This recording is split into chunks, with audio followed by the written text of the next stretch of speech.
I think we'll just go ahead with what we have. Okay, good evening, everyone. My name is Adeolu Akinyemi, and I am most people that are here. I currently manage a few businesses. I'm a trainer, I'm a teacher, I'm an entrepreneur, I'm a nation builder. I love God, and all that you have there. And today we have the privilege and the honor of listening to an amazing young man. And I think, they say we should stop using young, because when people say those old people, they're talking about us. But I think we have an opportunity today to listen to someone that that I've gotten to know over 20 years ago. And we're going to start with his profile today. Since you can see his face, I'll just go ahead and read his profile, and then we'll open up with a few questions. And then if you check your panel, you will see that there's a space where we have questions, Q&A. That's the place to ask your questions and you get answers. The beautiful thing we have done with today's presentation is you can see other people's questions. And if you like a particular question, rather than ask the same questions repeatedly, you can upvote a question that you like, so that a question that you want to be asked can get a lot of support. Now, I have about 10 questions here based on suggestions from people and different thoughts of what they would like to hear. So I have those questions here as well. But very quickly today, I'm going to read his profile, and then we're going to comment from there. Temitope Ogunfayo is a mechanical engineer by training. He's a supply chain and manufacturing process leader by expertise, and an excellent people manager by experience. From a background in mechanical engineering from the Obafemi Awolowo University, Ile-Ife, where we met, Temitope Ogunfayo joined Procter & Gamble in Nigeria and has maintained a steady rise through the ranks over the last 17 years. So yesterday you listened to somebody who had jumped around from place to place. Now you have somebody who is steady in one place and growing their profile and becoming better and stronger. He's currently the Associate Director, Supply Network Operations Baby Care for India, Middle East and Africa, a role he leads from Geneva, Switzerland, where he is joining us from today. Before this role, he was a plant manager of Agbara plant for P&G Nigeria, having risen through the ranks across multiple disciplines and departments. Temitope Ogunfayo's career has been quite exciting and adventurous, cutting across different aspects of supply chain ecosystem and growing steadily in competency from role to role. Before now, he had been, prior to this involvement, he's been head of supply chain Nigeria, involving business planning, demand planning, initiative management, logistics, imports, warehousing and transportation, distribution and customer logistics, supply network designs, etc. Prior to this current role as well, he's been supply network operations manager for Cairo, Egypt, leading the supply chain for laundry category in the Middle East and Africa region, responsible for the end-to-end planning for the laundry business in the Middle East, Africa, which includes Nigeria, South Africa, Morocco, Saudi Arabia, Pakistan, and East Africa. He's led teams of demand planners, site-integrated planners, initiative planners, distribution requirement planners, category supply planners, etc. Before this, he was supply network operators manager for Nigeria, in Ibadan, for Nigeria, where he integrated, as a site integrated manager for the paper sector, warehouse and division manager, managing all RM, PM, FP warehouses for Procter & Gamble, consolidating a number of their businesses, making a savings of over $1 million, etc. Before that time, he was product line manager, he was operations department manager. He's done, I've looked at his career and it's like 2 years in one position, 2 years in another, and 2 years in another. And he's using like that from Nigeria to Cairo, from Cairo to Nigeria, from Nigeria to Geneva. He's doing very well with his career. And beyond all of that, Temitope's work experience has been international, cutting across the Middle East and Africa, having led the end-to-end supply chain for the laundry business of P&G in that region for 3 years, and currently overseeing supply network operations in the region. He's a certified member of the Association of Production and Inventory Control Society, APICS. He also currently holds an MBA from Warwick Business School. He has excellent people management skills. That has basically been the hallmark of his career for the last 17 years. He likes to empower people and dare them to challenge what is possible. He brings to the table strong analytical skills and proficiency in using of qualitative and quantitative tools for problem solving. And he likes to train, he likes to impart knowledge. These are his passions inside and off work. He's happily married to his friend. He calls a beautiful friend, Olubukola, and together they are privileged to have 3 amazing children he calls angels. So very quickly today, this is Temitope Ogunfayo. He's currently joining us from Geneva. And we're going to be gleaning from him on how he has grown his career, on all that, he's been through, what he has learned, what he wants to pass across to us, the things he likes to share. We're in a very interesting time around the world, and I think it's a time when supply chain is really creating a lot of havoc for a number of businesses. I know businesses that are providing things, but they cannot even get to supply. They can't get to sell. They can't, there's a lot of blockages happening within the system for different people, for different organizations. So I think there's a lot we can learn, even technically, from you as well. But today we want to learn from your life. We want to learn from your journey. We want to learn what we call success ingredients. We believe that everybody's life is like a well-cooked soup that requires some ingredients, and what makes it a beautiful soup are the ingredients that it contains. So we want to look at your life together today. I will lead in the asking of questions. I have over 120 people actively here today and more coming as we progress. So it's going to be an exciting, interesting meeting. So as we begin to share on and people begin to discover their questions, I expect that they will ask those questions and then we'll take things on from there. But very quickly, I'd like to say something as a way of starting this conversation. I'd like to say that your profile sounds very exciting. It looks like you're traveling around the world. I don't know how many countries you have been to now, but I can see Saudi Arabia, Pakistan. I can see India, Middle East. I can see Africa, South Africa, and I'm wondering, wow, this person has traveled all over the different places. And I want to ask today, some people are out there listening in and wondering, for you to be able to access all of those things, you must have a privileged background. Maybe your parents were connected, or there was some uncle somewhere. And today I want to ask, is it like that? Were you privileged? Are these the manifestations of privileges? And then from there you can basically share with us what has been responsible, and how can we also aspire to enjoy these kind of possibilities? Thank you very much, Adeolu. What a pleasure to be here. So let me start by saying good evening, good afternoon, good morning, wherever you're joining from, to everyone. Nice to be here. I'm so glad to be here, and I'm trusting that at the end of this session, we would all have learned one or two things. I must confess that when you were reading my profile, I was wondering, who is this guy that you are describing? Have I done all of those things? But praise be to God. It's glad to us. I'm also glad to have my wife join. Normally, I speak better when she hears any of my sessions. So looks like tonight will be very interesting and very good. So let me start by answering your question. Again, I wish I could say yes, but the answer is it's a no, and it's a capital no. Actually, for those who know me, or for those who don't know me, I grew up in Oshodi. I was privileged to go to a primary school called Oshodi Primary School, and I graduated from Oshodi Primary School and went to a secondary school called Oshodi Comprehensive High School. It gets better. There is comprehensive there. And I'm glad that there was no Oshodi University. Maybe I would have ended up there.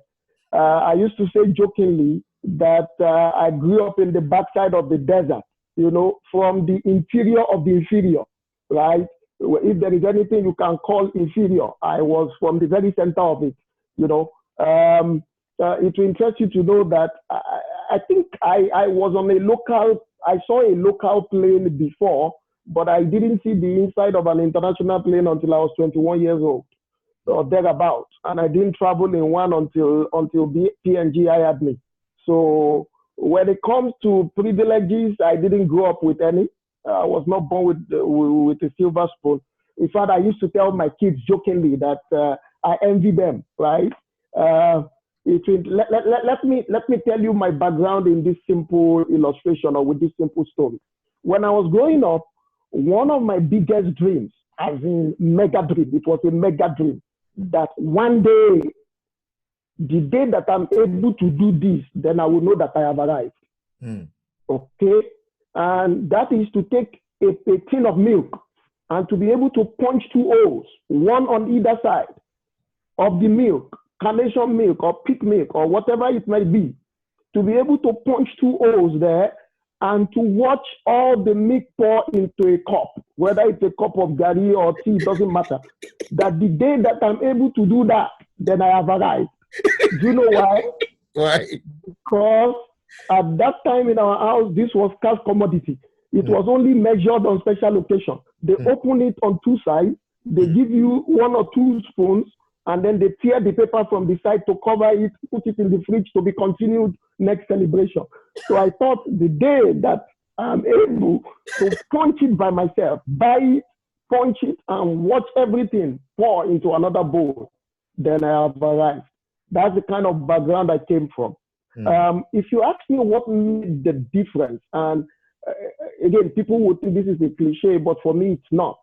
Because I look at the people we grew up together, and I know how they turned out. Okay, I think one important point that I can remember that happened in my life was having a personal relationship with Jesus Christ from my teen years. I think God made the difference in my life. You know, I was a classmate of the person they now call the chairman of NUTRW in Oshodi. I was a classmate, and you know, it's a powerful guy. No, the one before him. No, the one before, I've forgotten what they call him. The one before him. We were classmates. We used to fight. We used to beat each other. And I was telling myself, maybe I would have ended up like that, you know. Okay, but you know, very early as a teen, I met the Lord, and my life started to change. My perspective started to change. Despite the fact that things around me were the same, I started to dream big. I started to look at things. I saw things, reading God's word, reading the Bible, that made me, you know, look at success differently, to say, what can I do about this? Okay, and that started a journey that I don't think has ended today, but I'm not where I used to be. I'm not where I want to be yet, but I'm far from where I used to be. Awesome. Okay, so I think the story is very defined. So the story now begins to show, like, we see where you are today, and for many of the people who are listening, we like where it is today, and we probably have people who aspire to be where it is today and be better. And we see that this boy who has become a man started from Oshodi. And I'm asking if I'm in the places in my life today where this is not where I want to be. Yeah, we know you're not where you want to be, but you're closer to where we want to be than where many of us are now. What will you say? You know, yeah, so we understand that meeting with Jesus and the Bible formed a foundation for that journey. What values did that bring to play that you felt were useful in molding your childhood? And what other great influences did you have? You know, were there people you looked up to? Were there things, values? Because yes, there are many people who also claim to have known God, but we look at where they are and we wonder, is this what it's about? So what are the values that this relationship has bestowed on you that makes a difference? Yeah. I must confess that unfortunately, I wouldn't say that until Ife days, right? I didn't really see a lot of role models around me. I used to tell my wife that, all through my childhood days, I didn't see a successful marriage. So trying to build a successful marriage right now, the signs I saw in the book, I saw in the Bible, I saw in books and things that I read, because all around me were tales of woes. So I wasn't surrounded, but the things that I lacked with people surrounding me, I decided to get in books and tapes. I remember once my mom called me. My mom said, you this boy, what's wrong with you? You have more tapes than shoes. I told her, I said, yes, I have more tapes than shoes. You know why? I said, in these tapes I'm listening to, there's a shoe factory there. Inside this tape, there's a shoe factory there. Don't worry. And sometimes we have conversations and she still remembers those times. So my relationship with Jesus, I would say, instilled certain disciplines. I mean, the principle of hard work, despite the fact that I went to the kind of school that I went to. You know what?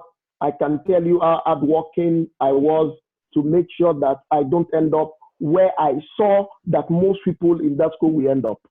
Okay, for example, I knew that we were not getting the best from the teachers. I knew. I couldn't deceive myself. I was a local champion. By the way, I was one of the top, if not the best. I was a local champion. But you can imagine going. I remember when we went to write an external exam. That's the day that I became ashamed of myself. That you can be in the local assembly, but you are not in the general assembly. You know, when they started, when I saw what was happening in the other places, and even me as a local champion in my school, I couldn't defend anybody. Then I decided that what's going to happen? As I interacted with books, with the Bible, with tapes, I saw that the principle of hard work was important.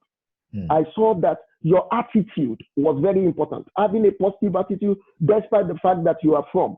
I discovered that integrity was important. So I started to imbibe those kind of characteristics. Hard work, for example, I remember that when I was writing UME, the syllabus was my Bible. In fact, my friends got tired of me. I wasn't reading as if, let's just pass. No, I was reading every line of the syllabus. Every line of the syllabus. No wonder as of SS2, so 1 year before I finished school, I already made all my SSC paper. I already sat for GCE at that time, and I already passed. In the same Osho, the comprehensive high school, where people were complaining, where the pass rate was very low, in SS2, I already made all the papers. Why? I had learned the principle of hard work. I had learned that my attitude in these tough times, in the tough background that I find myself, was very important. It will interest you to know that my favorite character in the Bible is Joseph, because, I always see myself in him. I always see the story in him, how he still maintained the right attitude despite all that was going on around him. So if you hear me speaking, Mr. Deolu, you would not probably believe that I lived in, not lived, I was still living in Oshodi. By the way, I lived in Oshodi until we got married. And I know that will shock many people, but yes. So I will go to school, I will declare these things as if, I know how it's going to work, but because I saw it somewhere, I believed it, and I wanted it to work for me as well. So those were the things that I think over the years has helped me, the principle of hard work, having the right attitude, being full of integrity with whatever you do. Those are the things that I believe has helped me so far. Amazing. Thank you very much, Dr.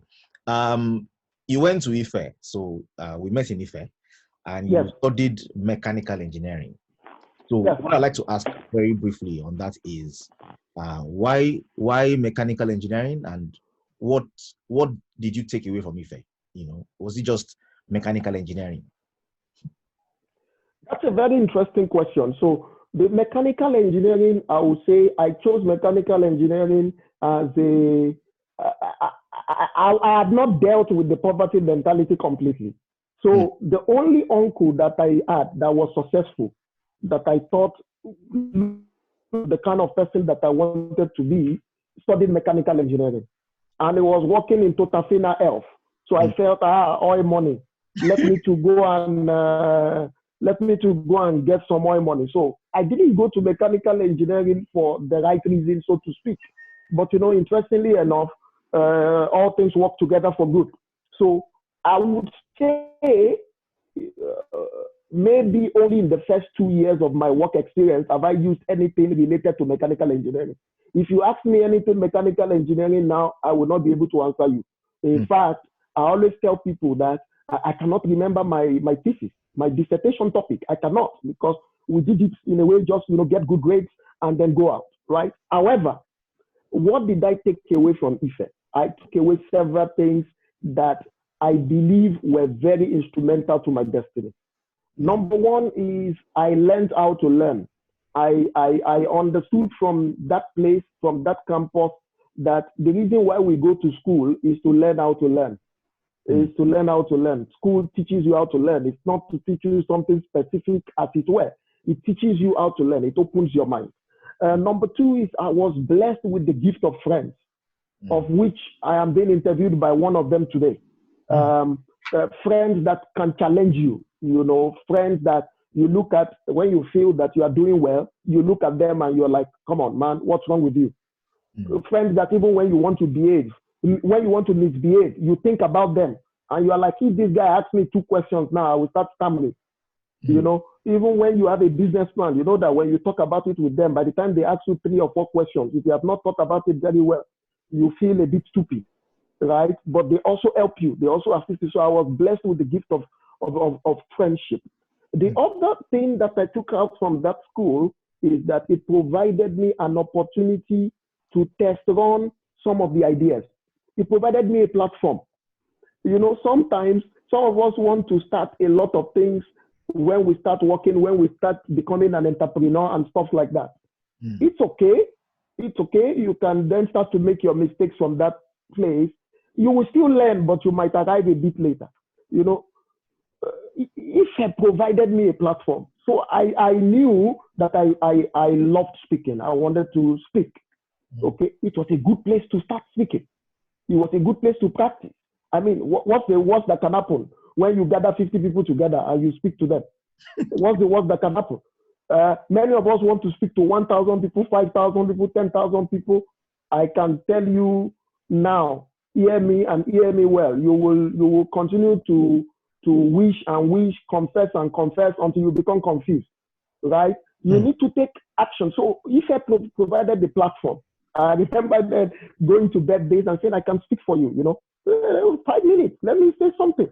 And, you know, you say something for 5 minutes, no string attached, you are not expecting anything. What's the worst that can happen? And then I found, people like this. People are laughing. Looks like it's making sense. And then from there, we started to do it until we started getting paid for doing it. I can never forget, as a student, I think the year was 1999, you know, we were doing our business initiative, testing the platforms, and I got an invitation to speak somewhere. It was at New Covenant Church, Ibadan. One Professor Ribabo invited me. So I went there. I went to speak for him. And when I finished, 1999, he gave me a check, 10,000, and then 5,000 for fuel, to fuel the car that took me. 15,000, 1999. I told the 2 guys that went with me, I said, today we are not going straight home. We need to look for a restaurant to eat. This our mouth has brought us this far. And it will take us to where we are going. Let's go and celebrate our mouth for a while. You know, so it provided us some form of platforms to test on, to do some of the things that today I think we're doing on a larger scale. Okay, very good. Thank you very much. I like some of those thoughts. Platform to test your ideas. I think everybody who wants to do business, who wants to build their career, needs friends, needs to learn how to learn, and needs platforms. Exceptional. Now, so very quickly today, moving on quickly. People always have this very interesting myth. They say that education in Nigeria is bad. Education in Nigeria is bad. Nigerian schools are bad. But you went to a Nigerian school, or I can see you have a foreign degree as well now. Is it the foreign degree that is helping you, or what's the value of this Nigerian degree? Okay, thank you for the question. I think just a disclaimer, the foreign degree, I will just be completing it, right? I started the foreign degree just about 2 years ago, or 18 months ago, actually. So it has nothing to do with how God has brought me, right? Now, having said that, I think the education is good. Good education is good. And let's face the reality, let's face facts. The educational system in Nigeria may not be the best when you compare to other parts of the world. Okay, that's a fact. But does that really mean anything? Right? Again, like we said,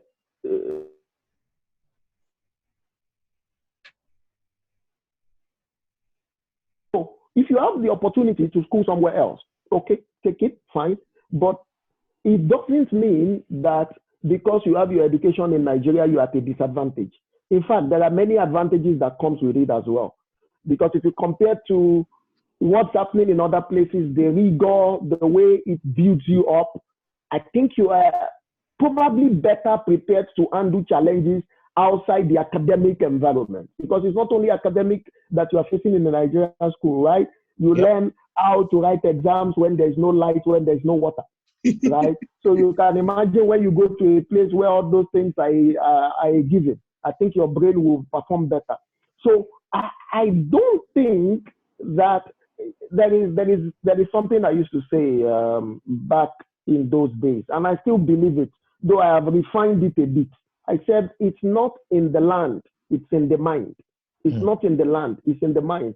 I think the first point is a mind problem. The first thing to deal with is a mind problem. I understand that there are lands of opportunities. I understand that there are opportunities in certain countries ahead of others. But ladies and gentlemen, you know, a lizard in Nigeria will be a lizard anywhere. If you take a lizard in Nigeria and you bring the lizard to Geneva here, are we going to change the name? Nope. Will it become a crocodile just by leaving Muritala Muhammad and coming to this? Once it lands and then it goes through customs, it changes from a lizard to a crocodile. No. Nope. It is still a lizard. At best, it will be called international lizard. That's the best it will be. So first and foremost, it's in our mind. What do you make of it? What's happening in your mind? What's happening? And I know somebody will say, oh, you are not here. Maybe that's why you're saying that. No, I've been there. I just left 1 year ago again. And, you know, the point is you can thrive wherever you are. That's the point. It's not in the land. It's first and foremost in the mind. So if you have the privilege of going to school in Nigeria, make the best out of it.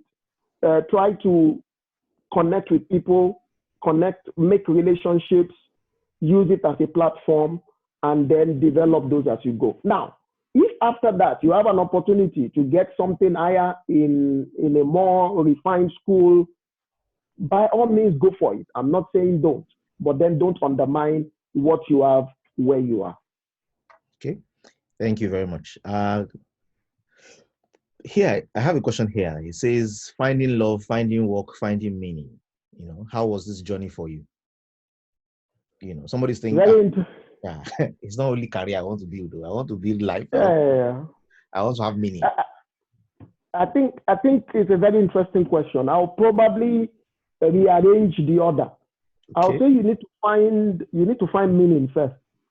In my view, I think sometimes we're trying to put the cart before the horse. I was telling you earlier on, and I make bold to say it. I think the transformation, or maybe other people have other testimonies and other stories. The transformation came for me when I first met God. When I first met God. And that defined meaning for me. It defined meaning for me. Some of us want to make peace with ourselves, but we have not made peace with God. So you don't, that's it. Then you're struggling with yourself. And while still struggling with yourself, you want to find love. You want to bring someone else to come and struggle with you. That's not the right order. In my view, the right order is, there's a story I like in scriptures. If I didn't say scriptures, I can tell you the story in a way that you would think I'm telling you a movie. But, you know, Jesus met someone by the well who was trying to answer the same question you are asking me.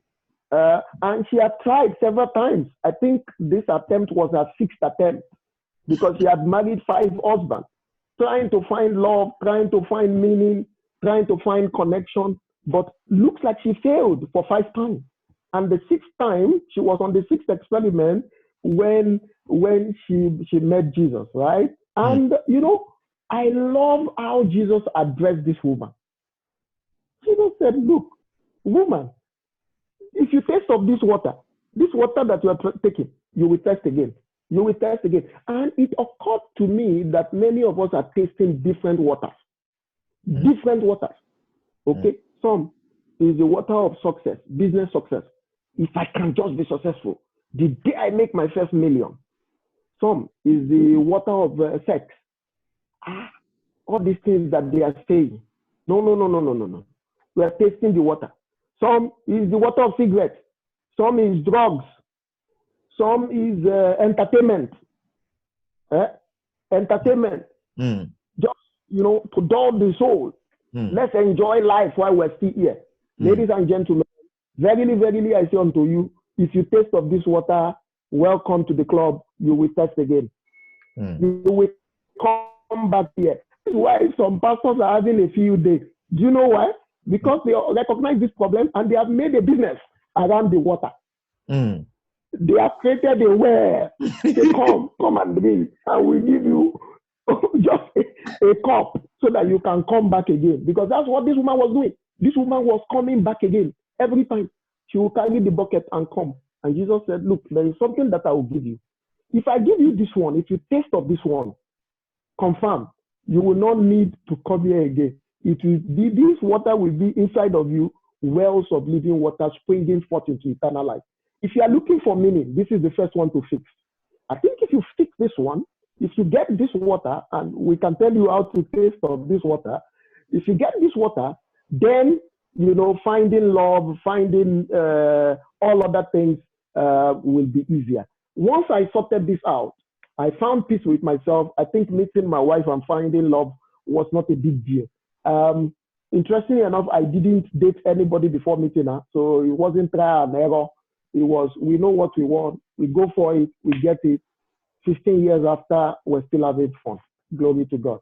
Hallelujah. Thank you very much. Okay. So now getting into your career now.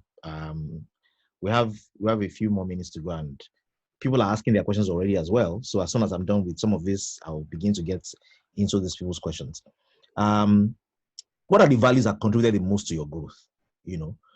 Staying with one company for 15, 17 years either shows contentment or it shows that they have refused to let you go.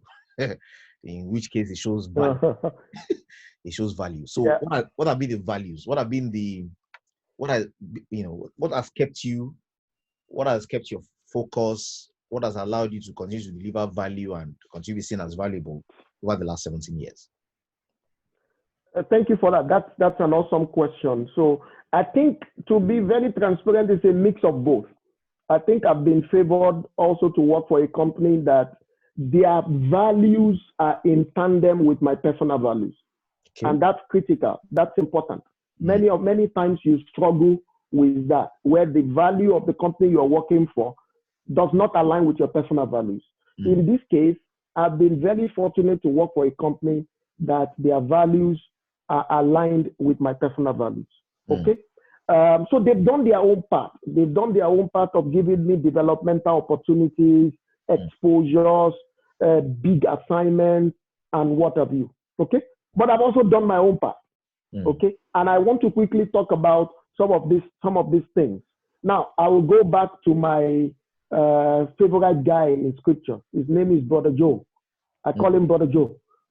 So a couple of these principles that have been imbibed over the years, I learned them from Brother Joe earlier on. Okay. One is, and I think this will help someone.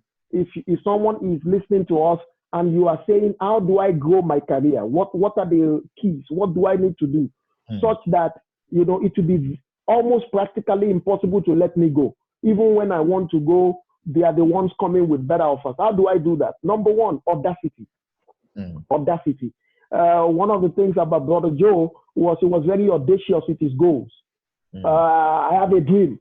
I saw that all of you, 11 of you were bowing down for me. And when they were even criticizing him, he didn't reduce his dream. God said he dreamt again. And this time he had increased his dream. He included his father and his mother in the second dream. He said, it's not 11 again, it's 13 this time around. I saw all of you bowing down, audacious in his goals. There are people who are in jobs and they only want to deliver incremental results. What did we deliver last month? 10,000. If we deliver 10,200 this month, we're better. And then next month, 10,250. We're increasing, we're improving. That's not audacious enough. You come and say, look, I'm going to deliver 3 times what we did last year. Right? Audacious goals. Audacious goals. Very important. The second one that I found out, and this one I found out as I grew in the company. Many people will argue with me on this one. They will take me up on it. You know what it is? Tell me. It's likability. Likability. People need to like you. Yes, people need to like you. Yeah. People don't know that. They say, it's office politics. Sit down there. It's not office politics. It's organizational dynamics. You need to understand that likability is one of the, especially the higher you go, People just need to like you. Yes, sir. Bro, Joe was loved everywhere he went, right? Yes, sir. He was loved by in Potiphar's house, by people who should love him and people who shouldn't even love it. They loved it. Okay. When he went to the prison, he was loved. He was the guy. Everybody was Bro Joe, Bro Joe, Bro Joe, likability. Number 3 is capacity.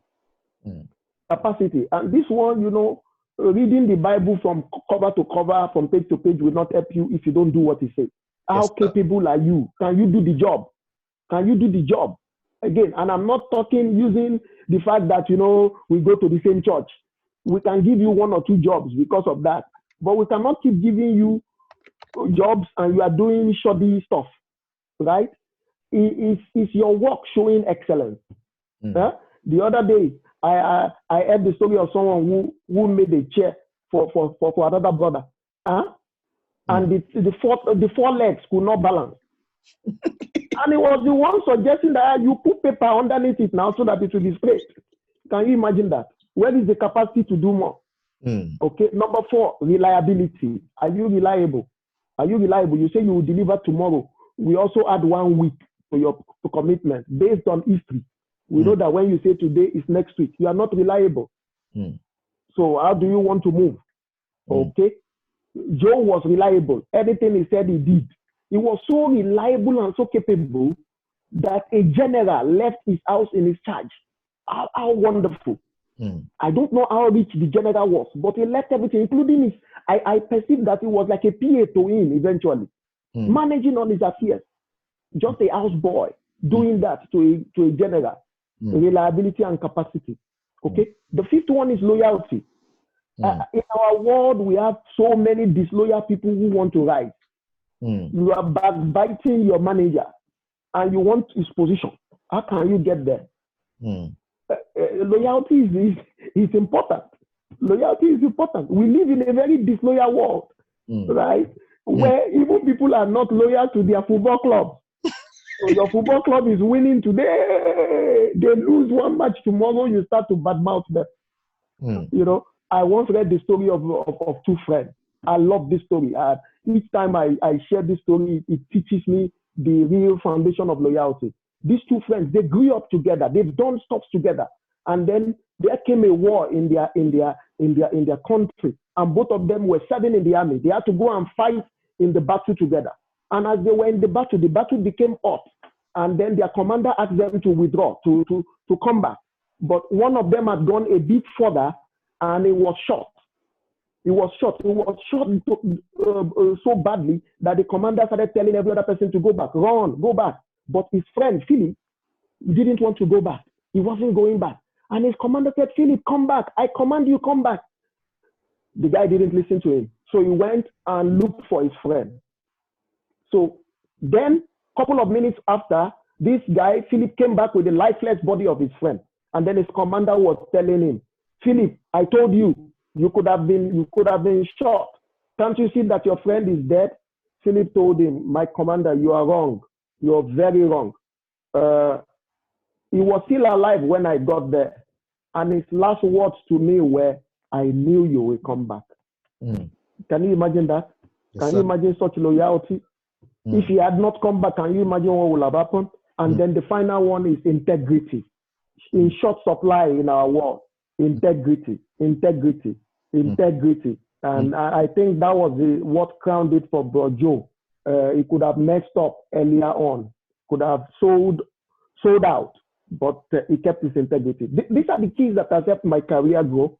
By the way, I'm thinking, I was telling my wife just before this session that I'm thinking on researching on this a bit further and making it a material maybe sometime in the future. So.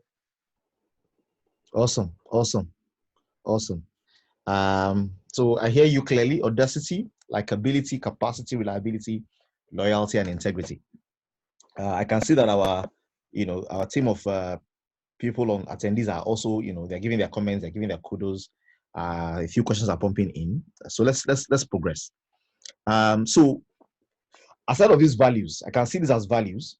I'm asking, inside capacity lies a number of skill sets.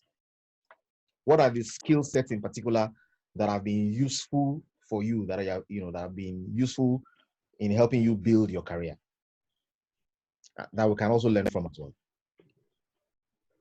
Okay. So if I get you well, the specific skills, of course, for every role you're doing or every job you're doing, there are a couple of skills, right? On that very broad heading. There is the technical skill of the job, Okay. right? So you're an accountant. There is a technical bit of accounting, right? You're an IT professional. There's a technical bit of that. You're a supply chain professional. There's a technical bit of that. And you need to know that part. It's critical because it's the one that opens the door for you, right? And then, but most importantly, apart from the technical skill, there is the people skill. There is the people skills because as you grow up in the organization, you're getting results not by yourself. You're getting results through people. You're getting things done through people. I mean, when I started in the company, I used to run a production line myself. Sometimes I used to load materials myself. I cannot remember when last I've done that. I cannot remember when last I've done anything close to that. But I still have people who will do such stuff. And the overall result and overall accountability is mine. So if you cannot, manage people, if you don't have people skills, then even your technical skill, will be nowhere. Now, in recent times, especially post-COVID, because I've also seen someone ask a question post-COVID. I think there is going to be another kind of skill that everyone needs to focus on. And they are technological skills. Okay. Technological skills. We live in a different world, ladies and gentlemen.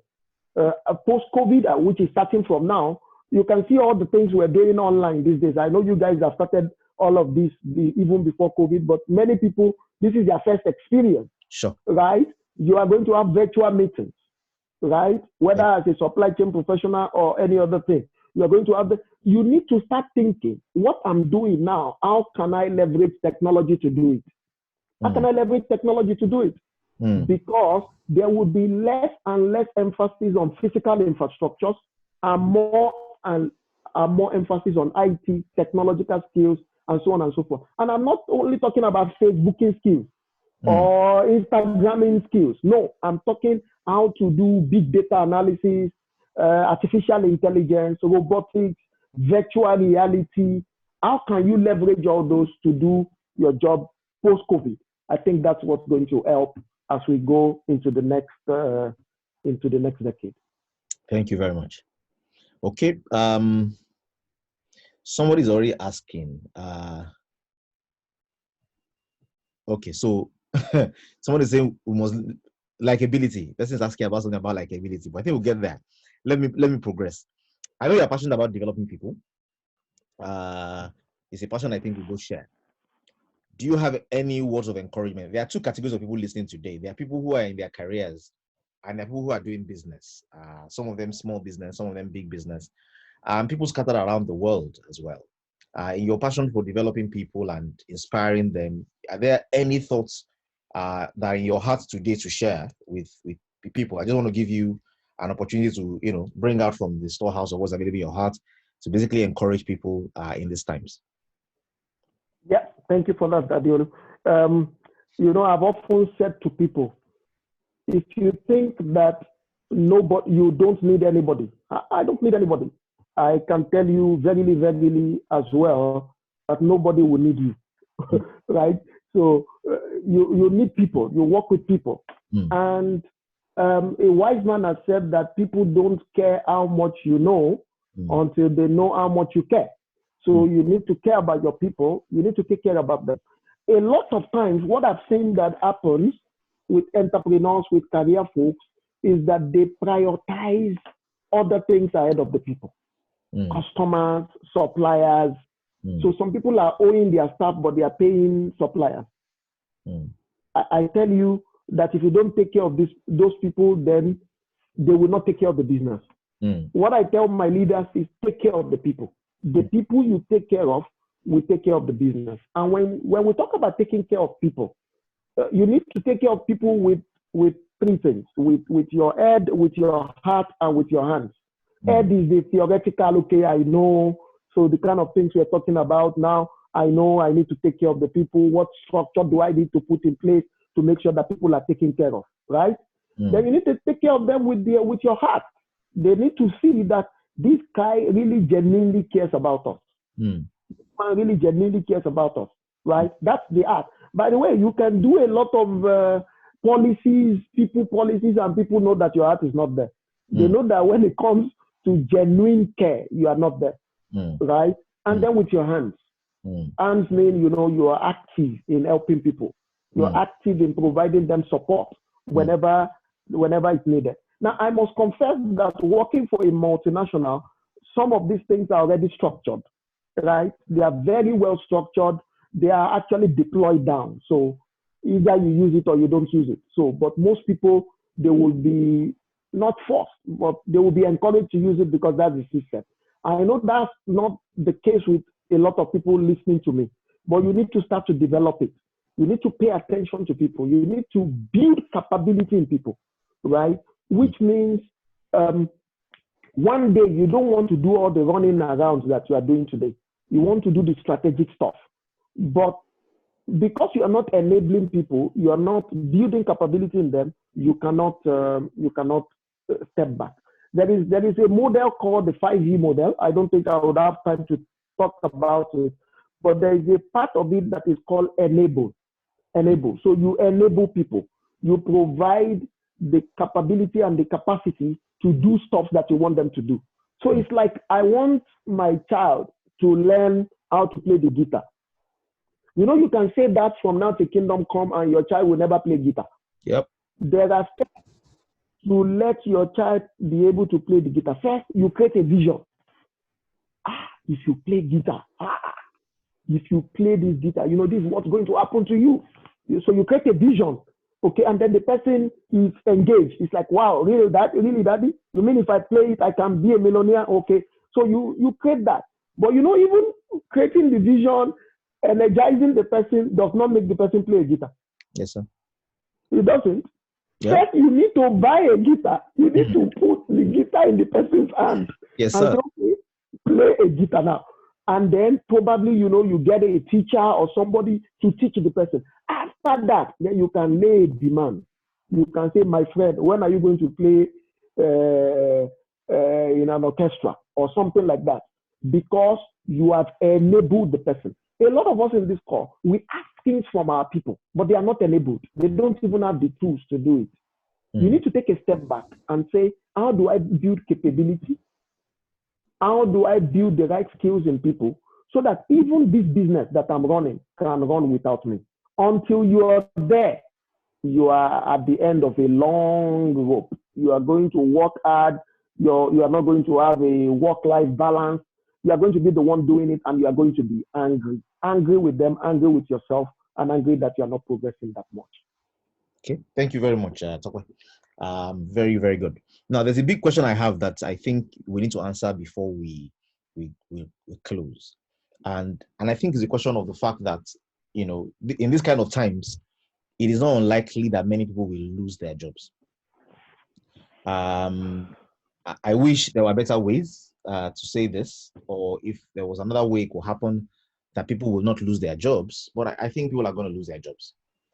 So what and I know that you've been saddled with a kind of responsibility like this before, and how you managed it is something that I feel you probably need to write a book about because I think it was done quite well.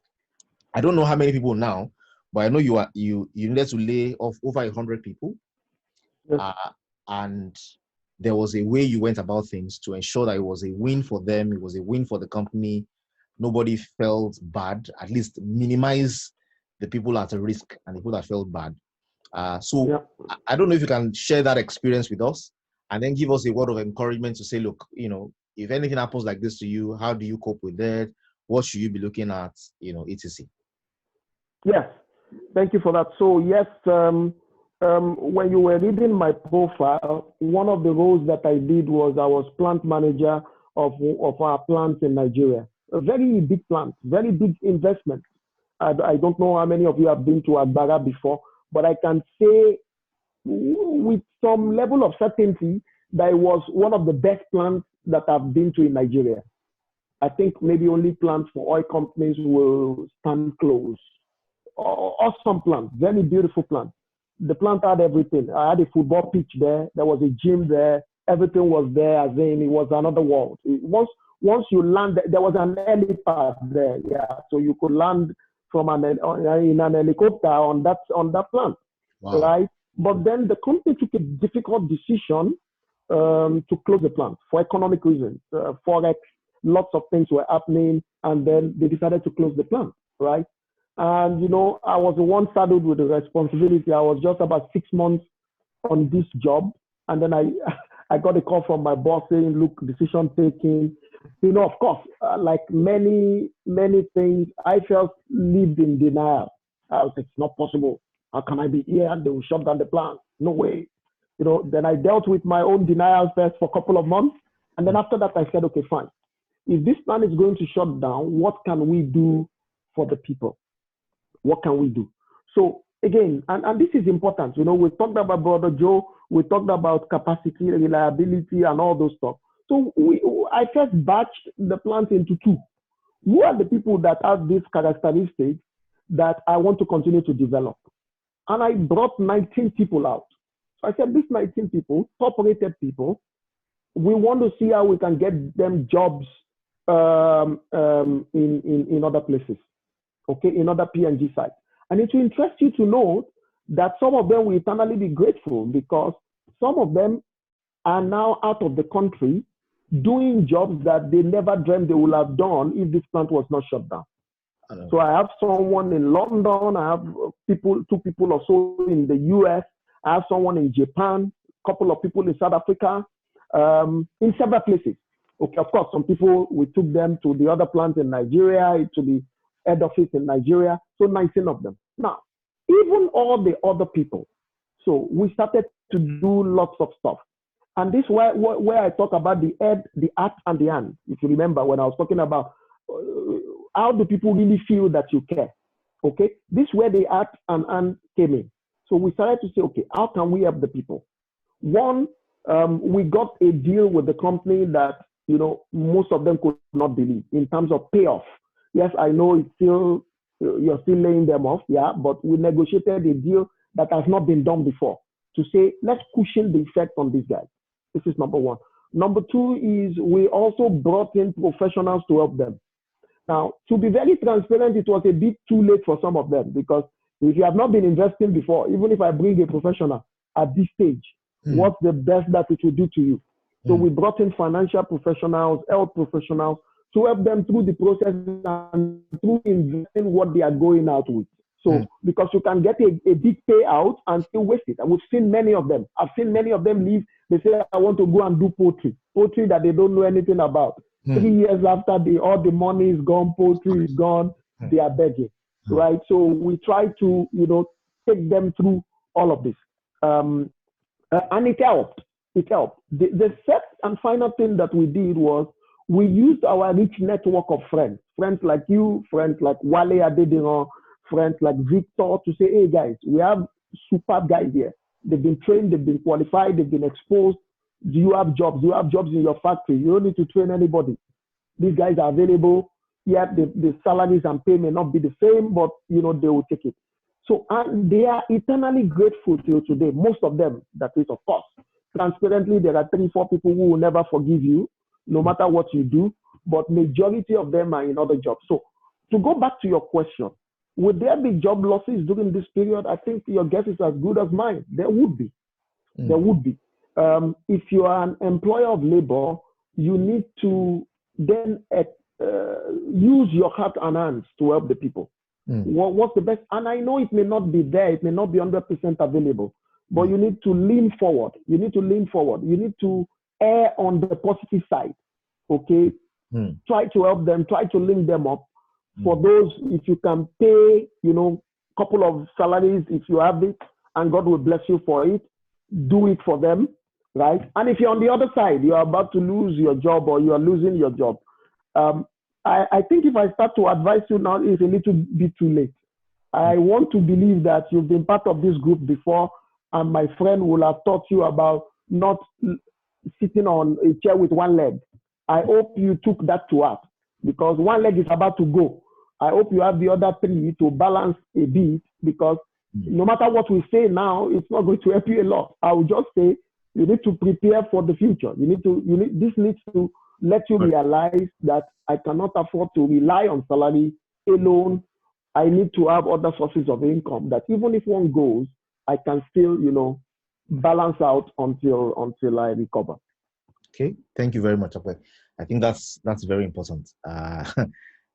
People need to, like I think Alex said the last time he spoke as well, people need to, basically reduce their expenses, manage themselves, and then of course make sure that they have other sources of income as well. And there is no problem reducing your expense. It doesn't mean that you don't have faith or you are not being positive. It just comes with what is on ground right now. So there are two ways you will get enough, right? Either you reduce your expense or you increase your income, right? Now, these days, looks like the income, they are not flowing as they used to, right? The wise thing is, where can I cut? Where can I limit? You don't eat with the 10 fingers and be expecting that, all of a sudden everything will go back to normal. Okay. We've passed the runway, but I can see a few questions still pumping in. So we'll just take a little bit more time and quickly address a few questions.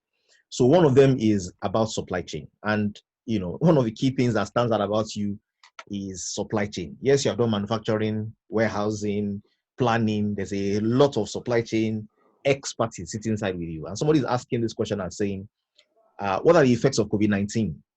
Ultimately, what will be the effects of COVID-19 on supply chain? What will be the impact on supply chain, and what can people begin to do? And then, of course, somebody else is asking as well, how, if I'm interested in supply chain, what are the key things to look for in supply chain of any business? So there are a few supply chain oriented kind of questions here. I want you to help us look at those. And somebody's asking very closely to that, are there any current challenges in your present work? How are you sorting out those challenges? How are you meeting and excelling in them? And somebody's asking what are the keys to excelling in a particular supply chain career? Also, what are the critical success factors for people who want to develop their capacity in that direction? Okay, let me quickly try to address all of them, hoping that I will remember. Yeah. Just like many other areas of our lives, supply chain will never be the same again. So what are the impacts of COVID on supply chain? A lot. One is supply shocks, as you are aware, supply shocks, right? So you have the product, but you are not able to supply, right? The place is on lockdown, so there's a supply shock. Right? It's also the demand shock. The demand shock, and you guys must have read about it, all of a sudden people started to demand for tissue paper, right? It became the in thing. There was a demand upsurge there, so there's a demand shock in certain materials as well. There is also the aftershock. See, after all this is over, we will now smell what's happening. We really don't know what's happening in the supply chain right now. So there is supply, there is demand, but there is going to be an aftershock, okay? There is going to be a difference in the way people plan their supply chain and where they are sourcing from, okay? And we need to realize that we are not going back to the good old days or whatever you call it. So many people are wondering in their minds, when are we going to go back to normal? Let me disappoint you.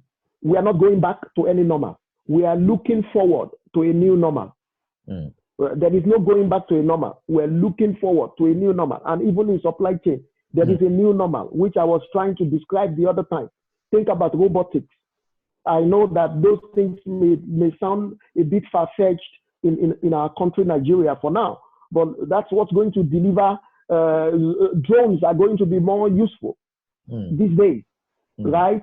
People are going to all of a sudden realize that you cannot do a single source supply, which most of us do. Oh, is this guy, his price is the cheapest, and I stick with him. People are going to realize. So imagine any company or any factory that was only relying on raw materials from China during the height of the COVID. Okay, we as a company, as a multinational, we had to change our sourcing from China to Europe at 30% more expensive cost. Wow.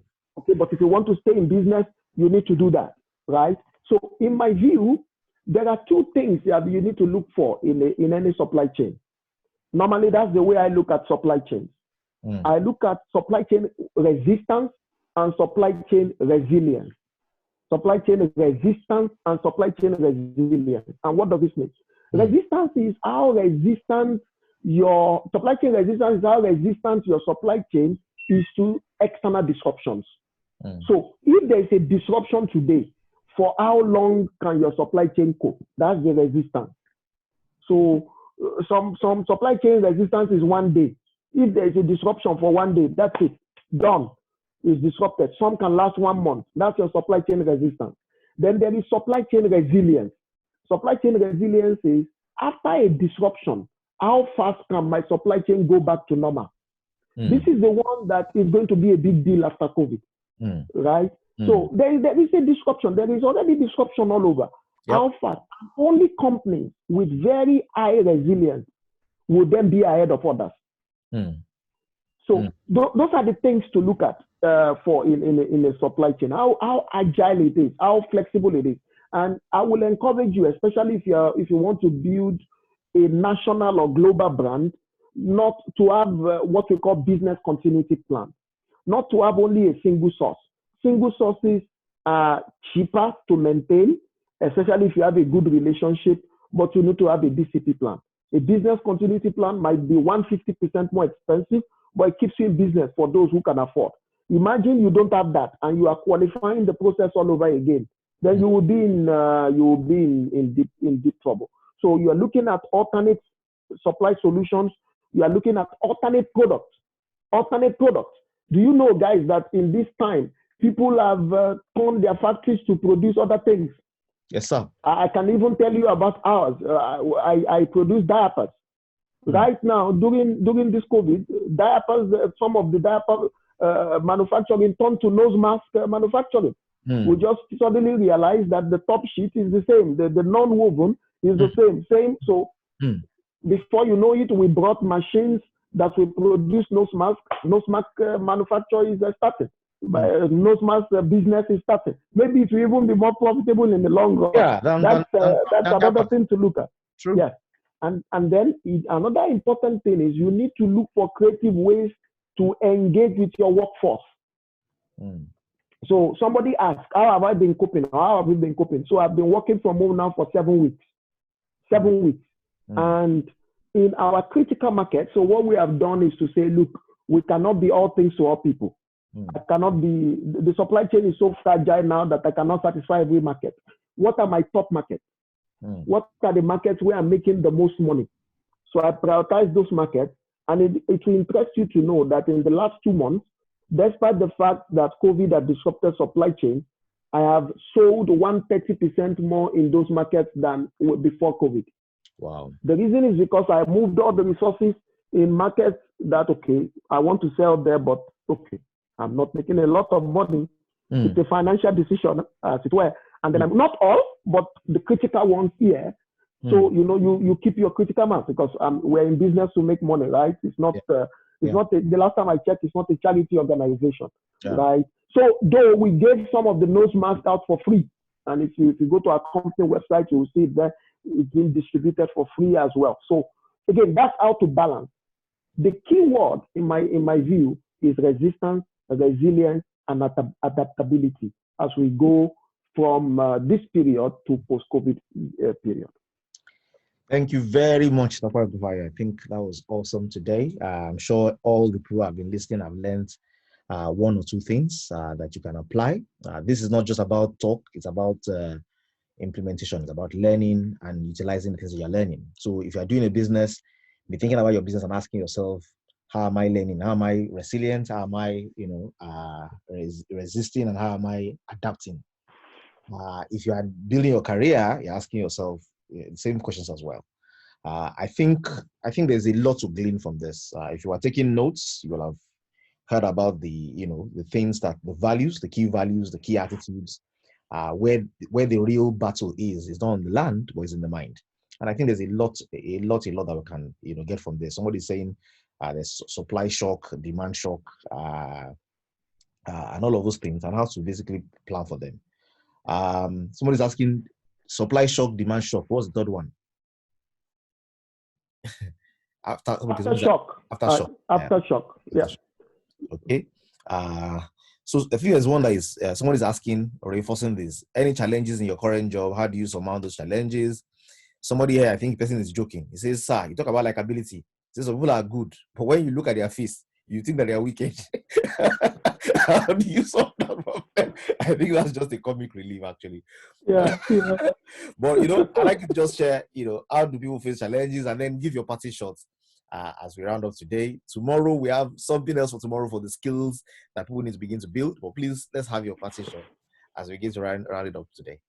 Yeah, and are there challenges in my current job? Yes, there are challenges. Not even now. I've faced challenges. I think Deolu will know about this. Interestingly enough, I've loved the company so much that I've never thought of leaving on except on one occasion. So, and on this occasion, I really felt bad because when I developed a CV and I sent it out and I was going for this one interview, I felt I was cheating on P&G. I really felt bad on that day, but I've faced challenges that much that I thought of leaving as well. But I've had better days than bad days. As in, the bad days have been very few and very far apart. Current challenges are the things I told you about. The supply chain disruption, because I head the supply chain for the region. So for starters, the region has 5 hours of work hour difference. So sometimes I'm starting the day at 6, I'm still here at 8, 9 because of this 5-hour difference. The second is, because it's a multinational, so coming to Geneva, for example, you're also exposed to other culture, right? And some of those things you start to really look at your values the more, right? So I remember once I went to a business meeting and somebody was going to ridicule me. He was really going to me. He said, "I've heard that you don't drink. I've heard that you don't." And these things are very common here. It's not, there's no decorum about it. Come on. You need to tell me, is it true? When I was hearing, I heard, why? You need to tell me all the reasons. So I was looking at him and I was saying to myself, God, just give me wisdom to answer this guy and put him in his place. So I told him, I said, I've heard that you have very good self-control. You can control yourself. You know when to start, when to stop. Let's just say I'm not as disciplined as you. Without saying much, he got the message, he kept quiet, and he never queried me again till date, right? He just saw that I gave him his ridicule back in a wise way. Okay, so those are some of the challenges, right, that we face, apart from the disruption that is currently going on. When you start to rise in the organization, you start to see certain things that you're asking, that you start to reinforce your own personal values. To say, okay, fine, I understand the company's values. What values do this person, who is my boss, what value does he stand for? And how do I need to then maintain my integrity like Gojo? So if you ask me to give my parting thoughts, and again, I said at the beginning, maybe you think it's a cliche, but I believe it with my whole heart that at the very center of it all is my personal work with God, is my personal relationship. I never joke with that. I never, and you should not either. You should not. It doesn't make any business sense to invest in all other things and lose your soul. It makes that's what the scripture says. It makes zero business sense. There is no wisdom in that. So you need to sort that out. If that is not in place, if that's not the foundation, you need to go back there. Because all of these things that I've talked about today, they didn't drop from heaven. It was like I started to read God's word. I started to read books, inspired books. That I started to pick some of these things along the line. I didn't see them in someone. Someone did not sit me down to say, "Oh, this is this value." No, because of that relationship, these things that I didn't know before started to come. God started to bring wonderful relationships, wonderful friends across my path to reinforce some of these things. And that's why I can confidently teach some of the things that I've taught today. That will be my what I will leave with you as we end this evening. Thank you very much, Pastor T. Thank you very much. And I think, if I can reinforce that for everybody who is listening today, um, there's, we become like who we relate with.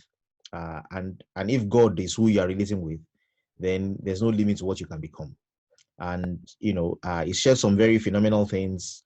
Thankfully, his relationship is priority for him. That has impacted on his capacities, has impacted on a variety of other things in his life as well. And I want to let everybody here know today that, as we listen to these things, let's not be hearers alone. Let's ask ourselves, let's do our own inventory. Let's do our own inventory, stock taking. Let's do our own audit and ask ourselves, what is missing? Where do I need to strengthen my resolve? What do I need to do more?